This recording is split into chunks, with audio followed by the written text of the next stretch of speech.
Siren's Curse opened on June 28, 2025 to rave reviews from the public. I personally love the ride for its eerie theming and great ride experience.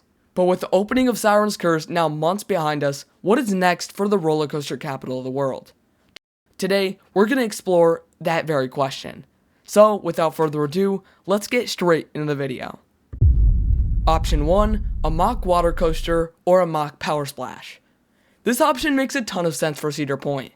With the removal of Snake River Falls last year, it only makes sense that that would be the eventual plot for this, and this ride could act as a spiritual successor to it in a way. These are also both models that Cedar Point could find a way to easily make the world's tallest, fastest, longest, or steepest of that model so that they can market it pretty easily. The only main concern I have with the plot in particular is that it is not only pretty small, but also has been noticeably done up following the removal of the ride, which leads me to believe Cedar Point is leaving this area alone for a little bit. But other than that, I think that this is a very plausible option. Option 2, a Vekoma Ghost Rider.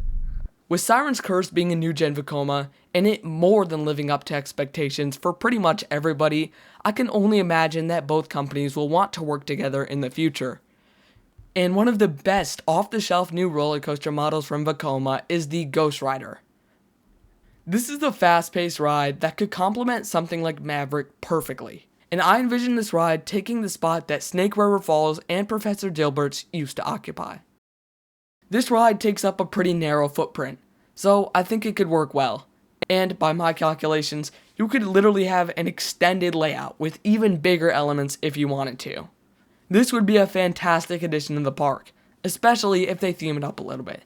This is probably one of my favorite theorized additions. Option 3, a Mack Stryker coaster. Okay, hear me out on this one. Corkscrew and Voltron take up almost the exact same footprint. And if you're thinking what I'm thinking, this means Cedar Point could absolutely build a ride in the style of Voltron that would be much better than the iconic Corkscrew. For one, the ride is pretty much the first ride you're going to see after you branch off to either the Millennium Midway or the Magnum Midway, so it would likely get a lot of attention and ridership on the ride naturally. The same way Corkscrew gets ridership and attention even though it is not a great ride. But this ride would be much better than Corkscrew. I mean, look at the reviews Voltron has gotten. This thing would easily compete for top 5 in the park, and it likely wouldn't be 5. The only thing I would ask of Cedar Point is if they did follow through with this, please make the ride good and theme it up a lot. It does not have to be Voltron level, but if you could make it like Siren's Curse level, or even a little bit better, that would do wonders for this park and the attraction. Option 4, a large wooden roller coaster. There is currently a large hole in Cedar Point's lineup that can be filled, and that is a really good wooden roller coaster. I think this would either come from GCI or Gravity Group, and both of these companies offer something pretty different from each other that could make one more appealing to Cedar Fair. The GCI would likely use Titan Track in some form to make the ride a first or a best so that Cedar Point could market it. And another advantage of GCI is that they are proven to deliver a really quality product that doesn't have to be retracked every few years. This is important because the Gravity Group Timberliners tend to eat up the track. For instance, I've heard Leviathan at SeaWorld in Australia is already very rough within just a few years of opening. But the Gravity Group comes with a silver lining. It can not only offer leagues better of a family coaster if Cedar Point wants that, but their rides generally feature way more forces, which has its own pros and cons depending on what style of ride they would want to go with. Either way, this would be a fantastic addition to the park, no matter which way it goes. And the last option I have for Cedar Point is a family coaster. This is probably the most likely of the options considering the way the industry is heading to.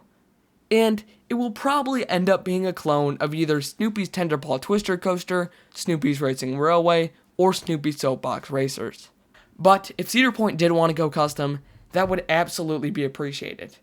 Make some sort of large-scale family boomerang that goes over the water near Camp Snoopy and you have a winner. Or how about we get a Big Bear Mountain style LIM launch coaster? That would be incredible. And even though the other options are way more thrilling, you can't deny the fact that Cedar Point needs to keep everybody happy. no matter if you're 9 or 99. And this would do just that. All of these options are just my theories on what Cedar Point could add next. And I really do think these are great fits. So if anyone at Cedar Point wants to take these ideas and run, I'd be super excited. With that being said, what are your thoughts on what Cedar Point could add in the future? Thank you guys so much for watching. See you next time. Bye.